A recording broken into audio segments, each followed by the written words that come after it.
appreciate understanding that.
Good morning, everyone. I'm Congressman Hakeem Jeffries, and it's my honor to serve along with Sherry Bustos and David Cicilline as one of 3 co-chairs of the Democratic Policy and Communications Committee. I'm thankful, first of all, for the leadership of Nancy Pelosi during these incredibly challenging times, which have been steadfast and consistent and firm in upholding the great values of the United States of America. I'm also thankful for the presence of Congresswoman Betty McCollum, who has introduced an incredibly important piece of legislation for our veterans and for the men and women who serve in our military. I'm also incredibly thankful for the presence of 4 individuals who served this country with distinction as individuals who worked in the armed forces and now serve this country with distinction as individuals in the United States Congress, who we will hear from shortly. This is day 3 of a government shutdown encouraged and inspired by Donald Trump and his co-conspirators in the Republican-led Congress. It's unfortunate for the American people that Republicans do 2 things well: cut taxes for millionaires and billionaires and shut down government. It was Republicans who shut down government twice in 1995. Republicans who shut down government once in 1996. Republicans who shut down government for 16 days in October of 2013. Last year, it was the Republican president, Donald Trump, who said, what this country needs is a good shutdown. And this year, the Republican-controlled Congress obliged. Now, the Republicans control the House, the Senate, and the presidency. It is their responsibility to pass a budget and enact a responsible spending bill that keeps the lights on, government functioning, and America moving forward. They have failed in that basic responsibility. Now, Democrats stand ready, willing, and able to work with our colleagues on the other side of the aisle to reopen government and to keep the country moving forward. But we need partners who are willing to work with us in a responsible fashion. And it's important to simply note that governing by continuing resolution is irresponsible for our country, irresponsible for our economy, and irresponsible for the military. That's not just the House Democratic position. That is the position of Donald Trump's Defense Secretary, General Mattis, who testified before Congress and when asked about operating the world's greatest military by continuing resolution, said, and I quote, "It just creates unpredictability. It makes us rigid. We cannot deal with new and revealing threats. We know our enemies are not standing still, so it's about as unwise as can be." Other high-ranking members of the military have made similar points over and over and over again. So as we are in the midst of the chaos, crisis, and confusion that has been the Trump presidency since day one, it seems to us that at minimum, we can put the men and women of the armed forces and the veterans who have served this nation above partisan politics and make sure they can continue to be paid and can continue to get the services that they have earned and deserve to continue to live out their lives with grace and dignity. That's why the legislation that Congresswoman McCollum has introduced is so important. And so it's now my honor and privilege to yield to someone who has been an incredible champion for the military, an incredible champion for veterans, a senior member of the Appropriations Committee, and the author of this important piece of legislation, Congresswoman Betty McCollum. Thank you. Thank you, Mr. Jeffries.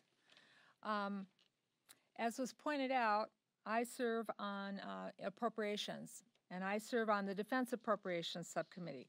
So I, too, hear directly from our military leaders on a regular basis about the damaging effects of operating under these short-term continuing resolutions and the effects that they particularly have on our military.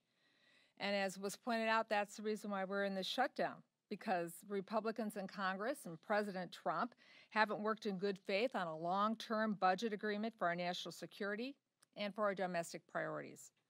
They wasted an entire year on their disastrous Trump care. They took health care away from millions of Americans, and then they worked on their tax scam, a giveaway to billionaires. That was a Republican priority, not funding our government. And now, President Trump has acknowledged himself that our active duty military will be among the millions of federal employees who will be working without pay. I grew up in a military family, and I understand the sacrifices our service members and their families make while they're deployed and then when they return home. And it doesn't matter if you're a Democrat or if you're a Republican.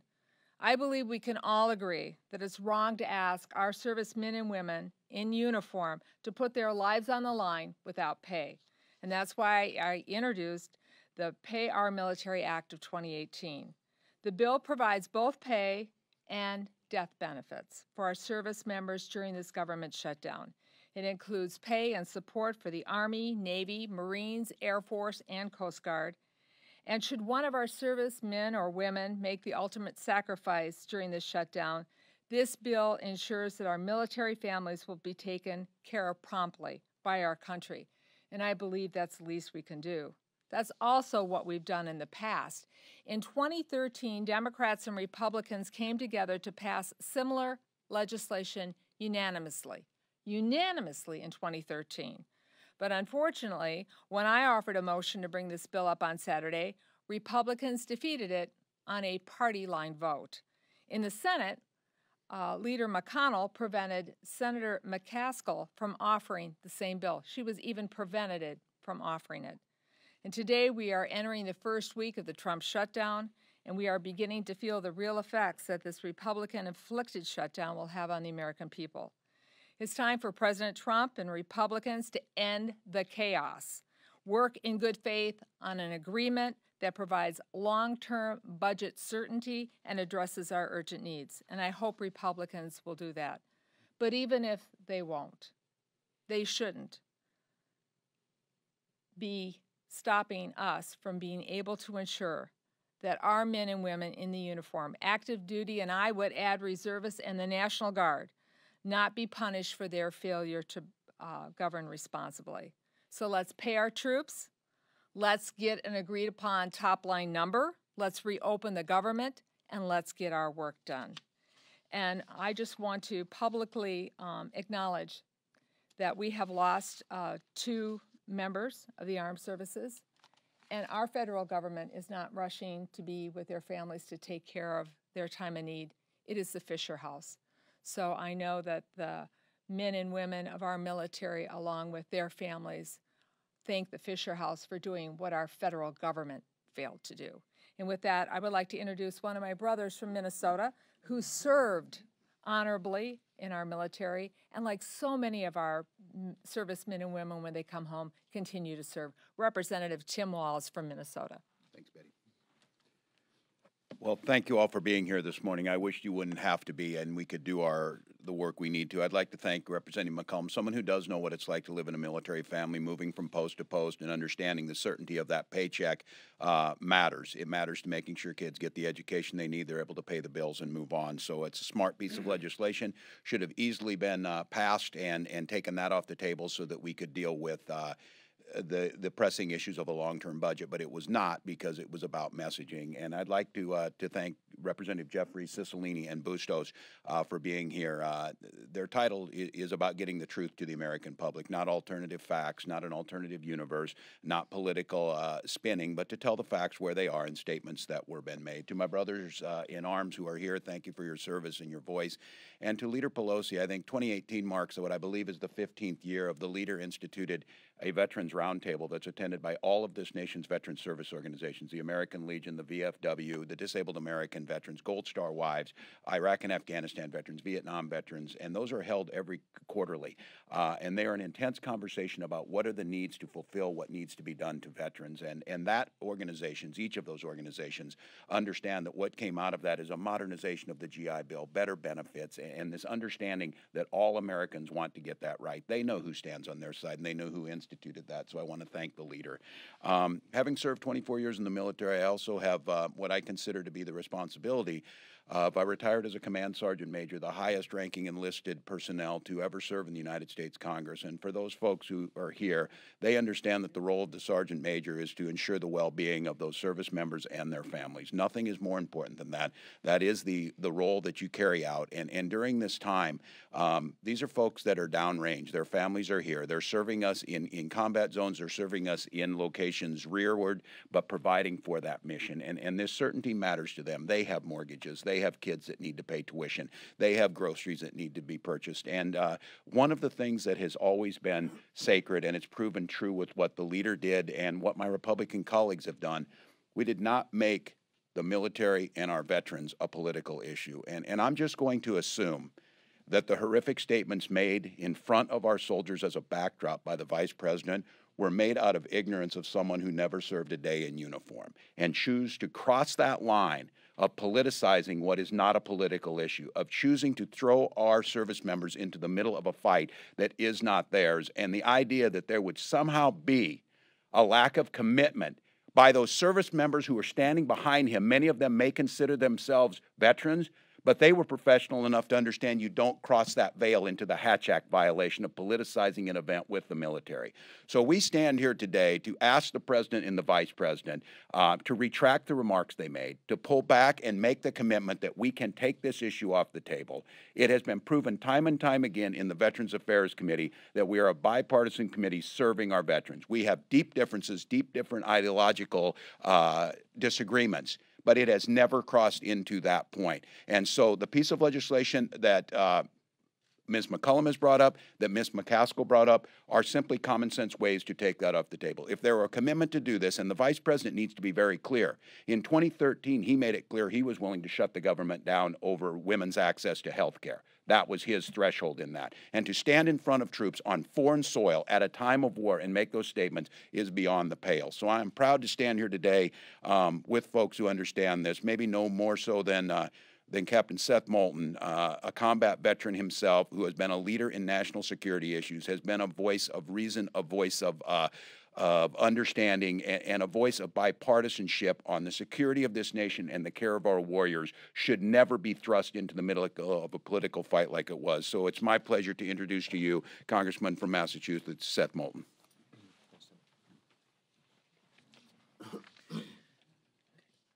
Tim, thank you very much.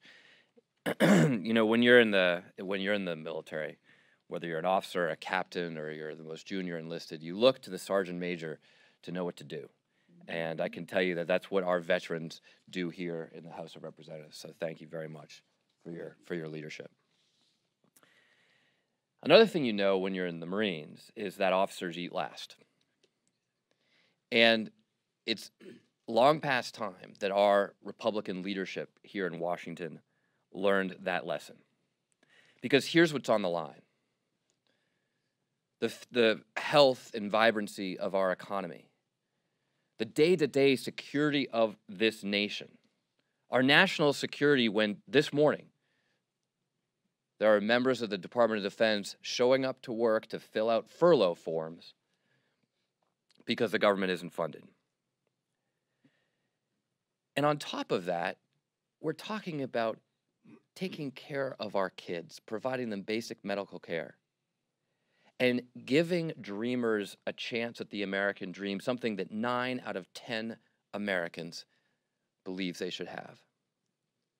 There's no reason why you can't do all of these things. That's basic government functioning. And yet Republicans are telling us that we have to choose. Choose between these kids or those kids.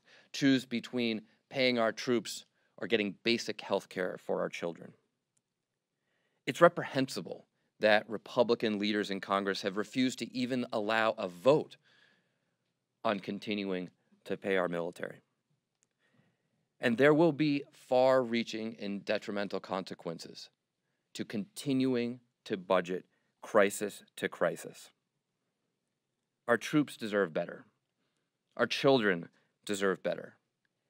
And the American people deserve better than this utter lack of leadership. One of the other things you learn in the military is that leaders are responsible. They take responsibility. And right now in Washington, it's Republicans who are driving the bus. Now, I don't like that, because I know that Donald Trump is in the driver's seat, and I think he's going to drive this bus off a cliff. But right now, he's just simply let the bus run out of gas. And you can point a lot of fingers on a bus when it runs out of gas, but everybody knows it's the driver's fault. So it's time that Republican leaders in Washington take that basic level of responsibility for the leadership positions that the American people have given them and get this government back to work. And with that, I am honored to introduce a new member of the House Democratic Caucus, a fellow veteran and someone I am so proud to serve with here, Congressman Anthony Brown. Thanks, Seth. Sure. Yeah, thanks. Thanks, Seth. And I want to thank Captain Moulton, Command Sergeant Major Tim Waltz, and Captain Panetta. Thank you for your service, both in uniform. Lieutenant? Navy, Lieutenant. Oh, okay, Lieutenant. Okay.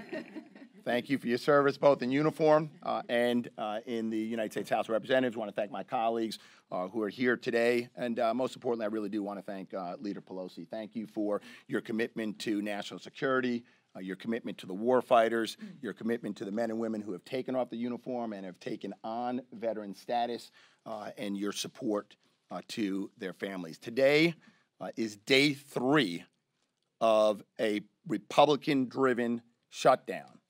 A shutdown caused because Republicans are unwilling to negotiate, agree, even have meaningful conversations about the priorities of the American people, whether it's fighting the opioid epidemic, whether it's funding veterans' health care, whether it's a more robust assistance for disaster relief from communities from the U.S. Virgin Islands and Puerto Rico, California, Texas, or Florida, or whether it's protecting immigrants.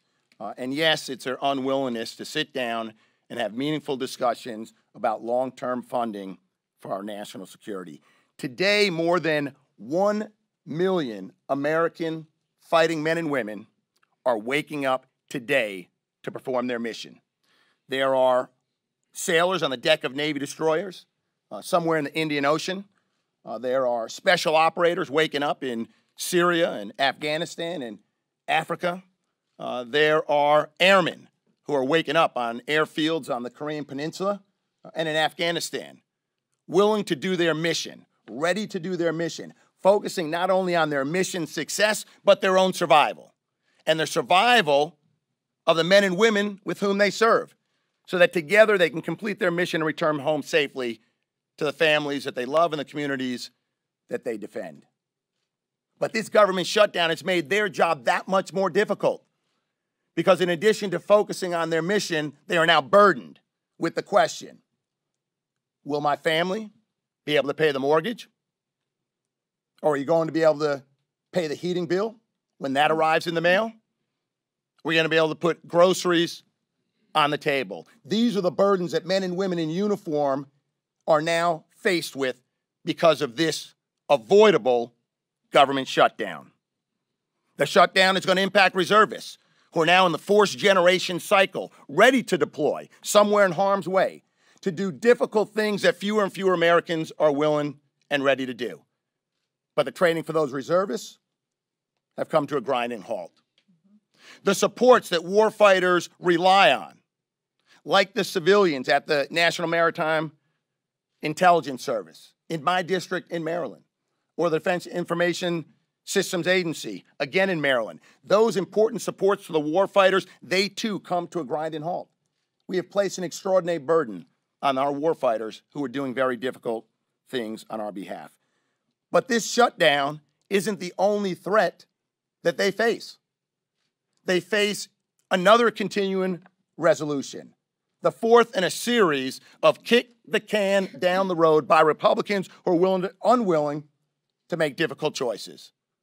And that's a long-term funding solution for national security. And when we talk about funding national security, it's not just military spending.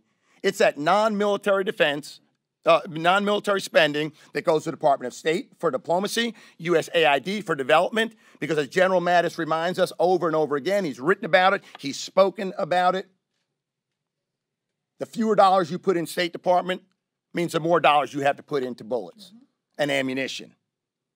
We want to fund our military, but not because we're tying our diplomats and our developers with one hand behind their back. So there's another threat that they face, and that's a continuing resolution. Pilots can't fly. Naval vessels that need repair won't be repaired in a time when the Navy is asking for more vessels.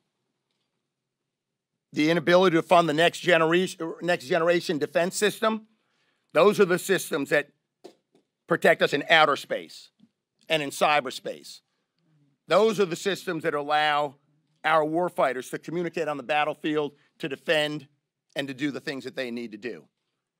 In this ever-evolving technological battlefield, we can't hamstring our warfighter with a continuing resolution that inhibits us from improving and modernizing our force.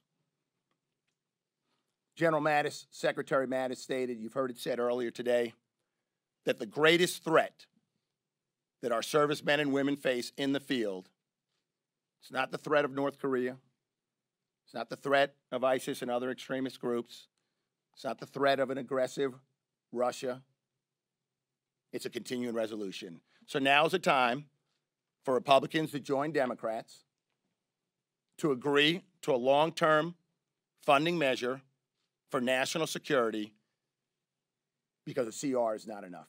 And it's with that, I turn the microphone, the podium back over to Mr. Jeffries. Thank you, Congressman Brown. And before I turn the program over to our distinguished leader, let me just acknowledge the presence again formally of Congressman Jimmy Panetta, who served this nation ably in the armed forces and now is serving a congressional district in the great state of California. I also want to acknowledge the presence of Sheila Jackson Lee, who serves on the Homeland Security Committee. And now it's my honor and privilege to turn it over for closing remarks and to open us up. Just go to the questions. For questioning, okay. Okay, Jimmy said he's going to take all the difficult. All right. Questions? What do you guys think about the deal that's being talked about in the Senate, February 8th CR, and then move to an immigration bill over there, especially considering Ryan has seemingly refused to give any guarantee that they would bring that bill or any other bill up over here? Well, thank you. I'm going to bring it back to the subject that brings us here as I answer your question. First of all, let me say how proud I am of all of our members, or others who have served in the military as well. And we all take an oath to protect and defend. That first responsibility we have is to protect the American people. I think everyone in the Congress has that as the highest priority. The fact, though, is that we have this challenge on the budget that is holding up some of that money to protect and defend. We support the initiatives that the Republicans have put forth for increasing our defense spending. What is the mission? What are your needs? We want to be there. So there isn't any question about that. What we do know, though, and I've visited scores of bases, installations, and posts around the world and in our country over the years. And many times when I go to the theater of war, the military will say to me, among the questions we'll receive, but always one question, what's going to happen when I go home? And as you know, the mantra of the military, on the battlefield, we leave no soldier behind. And when they come home, we say, we leave no veteran behind. And part of the debate right now is, while we support the defense investments, we also need to have the domestic investments, some of which, Colonel, oh my gosh. Colonel Brown mentioned, and that is veterans. You know, in our domestic budget, we have what the Colonel mentioned. We have Department of State, Department of Homeland Security, Department anti-terrorism activities of the Justice Department. We have, did I say the State Department already? And Veterans Affairs. So what we're asking for is the parity that is required under the budget agreement for increase in defense, increase in domestic, recognizing that 1/3 of the domestic budget is a security function. But in addition to that, there are many other needs that our veterans need when they come home in terms of education and the rest that we have promised that we see as important and to the strength of our country. Our military might, certainly a definition of our strength, the health, education, and well-being of American people, essential to that strength. So this is what this is about, that the fact that, you know, in some governments, if you don't pass a budget, the government falls. Mm-hmm. There is no reason why we could not have come together and said, these are the pillars of discussion, whether it's parity, pay-fors, dreamers, border. Of course, that second part is very small compared to the big investment debate that we were having. If there never had been a dreamer on the face of the earth, we would still be having this debate over our allocation of resources. If you ask me, I'll tell you why I think it's a problem, but I want to get back to your question. I don't see that there's any reason for, I'm speaking personally and hearing from my members, to support what was put forth. As I said, we have a plan. We said, let's put on the table what it is that we need to address, and not only put it on the table, but promise to put it on the floor for a vote. And now let's assign our appropriators the task of getting the bills written in the period of time. That's not what is in the Senate bill. I don't know what will come of it, but when it comes over here, I know there'll be a large number of our members who will not support it. And you know what? We're so close to agreement. It's almost if they don't want agreement. But again, the irresponsibility of shutting down government, our distinguished colleague, member of the messaging committee with Sherry Bustos and David Cicilline, mentioned how many times the Republicans have shut government down. We believe in governance. We want to keep government open. We want to hold it accountable. We want to be transparency in what we do, bipartisanship in our solutions, and bringing the country together. What I see on the Senate side does not look that way to me. Any of our colleagues want to address that?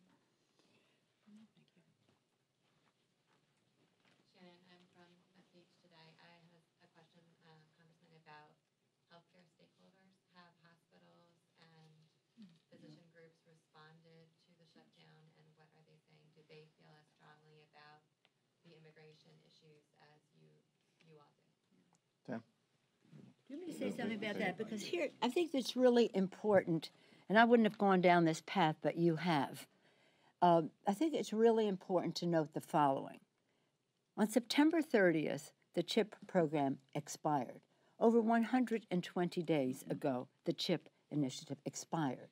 In the meantime, in the course of that time, the Republicans put a bill on the floor for CHIP that paid for it by taking money from other children's health initiatives, inoculations, lead poisoning, those kinds of things. Why should the children be paying for their children's health insurance program?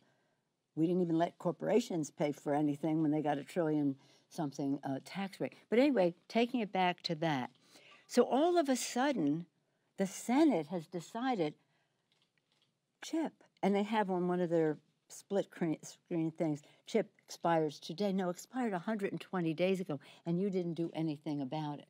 But you still aren't doing anything about it if you do CHIP and you don't do the full package, which is primary care doc medical education to care for these children, community health centers, which service 27 million Americans for their health care, including many of those, mostly all of those CHIP kids. So this thing that they put out there as you're going to shut down government by not voting for CHIP, no, you're shutting down government. But reminding, they never even had 50 votes on their own side to keep government open when they talk about 60 votes. They didn't even have 50 votes on their own side. And so, so when you talk about this, it's as if they decided, we know how we're going to shut down government. We're going to make them look like they're voting against children. And at the same time, they have in their split screen this number of people on kids on CHIP, this number of kids on DACA. The Democrats have chosen a lower number, those. This is not a Sophie's Choice. We are not a Sophie's Choice nation. We can keep our kids healthy and safe, and we don't have to choose among them. And that is what they did in a very disingenuous way on that CHIP bill. Mm-hmm. But many of the groups and organizations that you have mentioned have been those who have joined with us in fighting their attempts to repeal the Affordable Care Act, and I think they have a very good idea as to who has their back on all of this. Have they reached out to you, though? Have they said anything? Well, it just happened over the weekend, so we'll see what happens today. Madam Leader, Tim, why don't you come up with me? We come from a state in Minnesota that is feeling the impact of both the delay of the proper and timely authorization of CHIP, as well as funding for our community health centers, rural health care, and our teaching hospitals. And I've heard directly from our community health services. We're hearing from parents who are on CHIP. It's great to have insurance. Wonderful to have insurance, but what do you do with that insurance card? You need a clinic to go to. Now, Tim represents a rural area part of Minnesota. I represent the urban part of the urban core and suburban areas.